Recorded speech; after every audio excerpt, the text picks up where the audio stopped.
Hi guys, welcome to தர்னாஸ் kitchen. நம்ம கொழுக்கட்டை செய்யுது எப்படின்னு பார்க்க போகிறோம். அதுக்கான தேவையான பொருட்கள் வந்து நான் சுடு தண்ணியை சூடு பண்ணி எடுத்து வச்சிருக்கேன். அதுக்கப்புறம் இது பச்சரிசி மாவு, இதை ஆல்ரெடி வந்து நாங்கள் அரைச்சி வேக வச்சு காய வச்சு எடுத்து வச்சிருக்க மாவு. தீனி ரெடி பண்ணியிருக்கோம். தீனி எதில் ரெடி பண்ணியிருக்கோம்னா நம்ம கடலைப்பருப்பு, தேங்காய், வெல்லத்தை வச்சு ரெடி பண்ணியிருக்கோம். அதுக்காக மடிச்சு வைக்கிறதுக்காக இலை. இந்த இலையில செய்யறது மூலியமா நம்மளுக்கு ஒரு தனி டேஸ்ட் கொடுக்கும். அதுக்காக அந்த இலையை யூஸ் பண்ணுறோம். இப்போ நம்ம எப்படி செய்யறதுன்னு பார்க்கலாம். இப்போ நம்ம கொழுக்கட்டை மாவு வந்து பிசைய போகிறோம். அதுக்கான தேவையான உப்பு அளவு நம்ம கொஞ்சமாக சேர்த்துக்கலாம். எவ்வளோ தேவையோ அந்த அளவுக்கு உப்பு போட்டுட்டு பிறகு நம்ம சுடு தண்ணியை மேலோட்டமாக லைட்டாக தண்ணி ஊற்றி பிசைஞ்சு எடுத்துக்கணும். கொஞ்சம் திக்கான பதத்தில் இருக்கணும். ரொம்ப தண்ணி ஆயிடுச்சுன்னா கட்டிடும். ஒரு மாதிரி தண்ணி ஆயிடுச்சுன்னா நல்லா இருக்காது. அதனால கொஞ்சம் திக்காக பிசைஞ்சு எடுத்துக்கணும். பிசைய தண்ணி ஆட் பண்ணால் போதும். லைட்டாக திருப்பி கொஞ்சம் தண்ணி ஆட் பண்ணிக்கலாம். ஏன்னா தண்ணி வந்து பத்தலை, அதனால் கொஞ்சம் லைட்டாக தண்ணி ஆட் பண்ணிக்கோங்க. ஆட் பண்ணிவிட்டு திருப்பியும் நல்லா பிசைஞ்சு எடுத்துக்கோங்க. நம்ம சப்பாத்தி மாவு பிசைகிற பதத்துக்கு நல்லா வரணும். அப்போ தான் கட்டியாக கொஞ்சம் நல்லா சப்பாத்தி மாவு மாதிரி இருக்கணும். அப்போ தான் நம்ம கொழுக்கட்டை செய்யும்போது சாஃப்டாக இருக்கும்.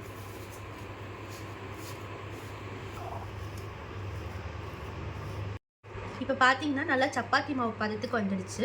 இப்போ இந்த சப்பாத்தி மாவு பதத்துக்கு வந்துட்ட பிறகு நம்ம மாவை எடுத்து ஒரு ரவுண்டு மாதிரி நம்ம தேவையான அளவுக்கு ஒரு குட்டி ரவுண்டாவோ இல்லை நம்ம மீடியமாக சைஸ் ரவுண்ட் போட்டுட்டு இந்த பூசண இலையில்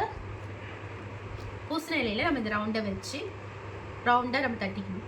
இப்போ வடலை அப்படி தட்டுற மாதிரி தான் ரவுண்டாக தட்டிக்கோங்க. கொஞ்சம் இந்த ஓரெல்லாம் கொஞ்சம் தடியாக இருக்கணும். அப்போ தான் வந்து நீங்கள் க்ளோஸ் பண்ணும்போது உங்களுக்கு வெளியே வராமல் இருக்கும்.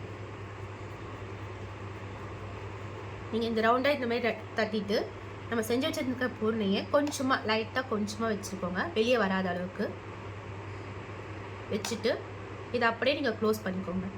க்ளோஸ் பண்ணிவிட்டு அந்த ஓரத்தை ஜாயின் பண்ணி விட்டுருங்க. இலையிலே அப்படியே ஜாயின் பண்ணிவிடுங்க. ஜாயின் பண்ணிட்டீங்கன்னா கொழுக்கட்டை ரெடி.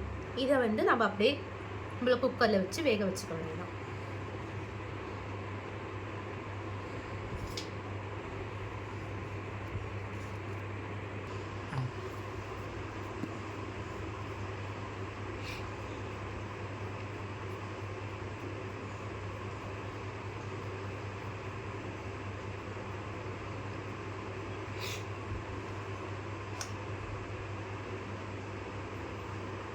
இந்த பூர்ணம் எப்படி செய்யறதுன்னு சொல்லிட்டு நாங்கள் அடுத்த வீடியோவில் உங்களுக்கு சொல்கிறோம். ஈஸி மெத்தட் தான்.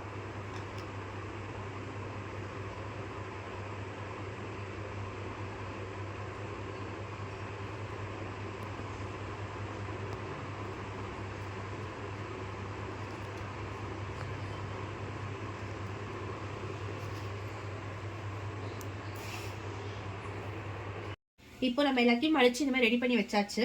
இப்போ நம்ம என்ன பண்ண போறோம்னா மடிச்சு வச்சுதான் நம்ம இட்லி குண்டால வேக வைக்க போறோம். அதுக்கு எல்லாத்தையுமே ஒன்று ஒன்றா வைக்க வேண்டியதான்.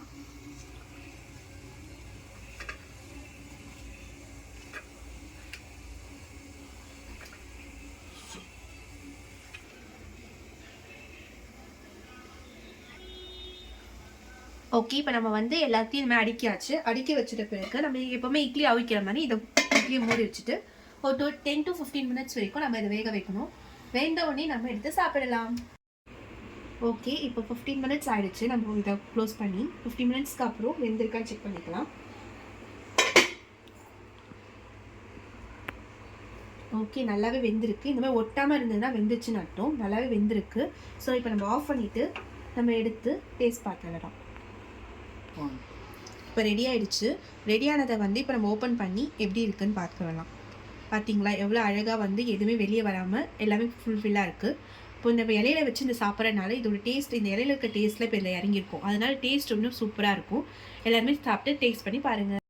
தேங்க்யூ ஃபார் வாட்சிங் தி வீடியோ. இந்த வீடியோ பிடிச்சிருந்ததுன்னா லைக் அண்ட் சப்ஸ்கிரைப் பண்ணுங்கள். மறக்காமல் பெல் ஐக்கானை கிளிக் பண்ணிக்கோங்க. அப்போ தான் நாங்கள் போடுற வீடியோஸ் உங்களுக்கு உடனே நோட்டிஃபிகேஷனாக காட்டும்.